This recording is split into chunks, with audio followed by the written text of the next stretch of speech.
Well, as you've been hearing from people like Ben throughout the country this week, back-to-back storms is a major concern in this place. Another is the rapid intensification of the storms, and that is made possible by climate change. And that's what Kent is looking into tonight.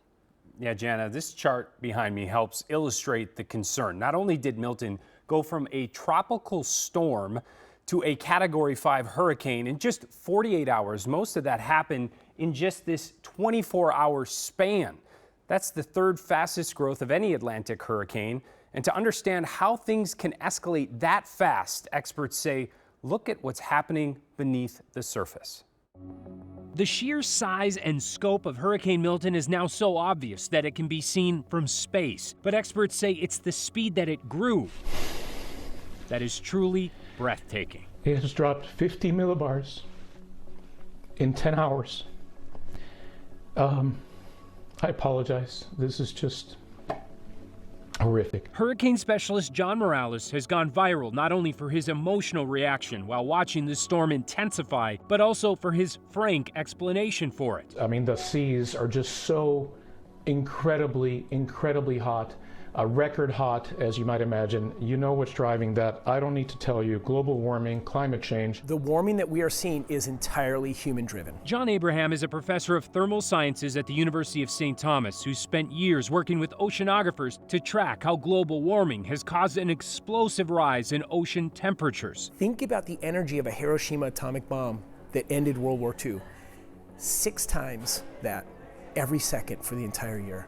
That's how much heat's going into the ocean. And he says that heat is what's fueling Milton. When we think about global warming, it's really an energy balance problem. 90% of the global warming heat ends up in the oceans. And as the ocean waters heat up, that's what gives fuel to these storms. It increases their size, their wind speed, the rainfall, and the storm surge. I mean, parts of Florida are expected to get 18 inches of rain as Milton comes ashore. And he's afraid it's just the beginning. Amid all the warming in the Gulf, this year still stands apart. This blue line shows the average ocean heat content over the past decade, while the red line shows where we're at this year. We're not going to get more storms, but the big storms are going to be bigger. We are seeing more of those big, really destructive storms because of climate change. And that, along with this rapid intensification, is what scientists are really focused on. John Morales echoed that exact concern in the wake of Hurricane Helene just 9 days ago. He just didn't expect his warning to be realized so soon. Climate change is here. We're well past the point of being able to stop climate change. But there's good news, actually. We're not past the point of being able to do something good about it. If we think about climate change, it's going up like a rocket like this. We want to bring the curve down. We have the power to pick a more sustainable path. We just need the political will to do so.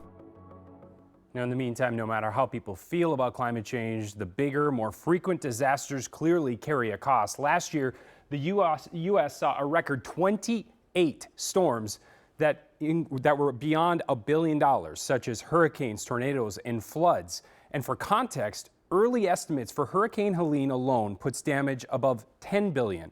And there are concerns Milton could range anywhere from $50 to $175 billion in damage. Jana.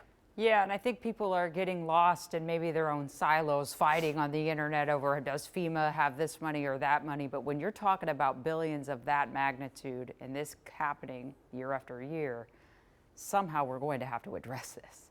Well, that's what John said. He said, regardless, again, of how we feel, there's a cost here, not only in dollars, but in lives. And if we're going to figure out a way forward, we have to come together in some way. Yeah, have that conversation. Thanks so much, Kent. We appreciate it.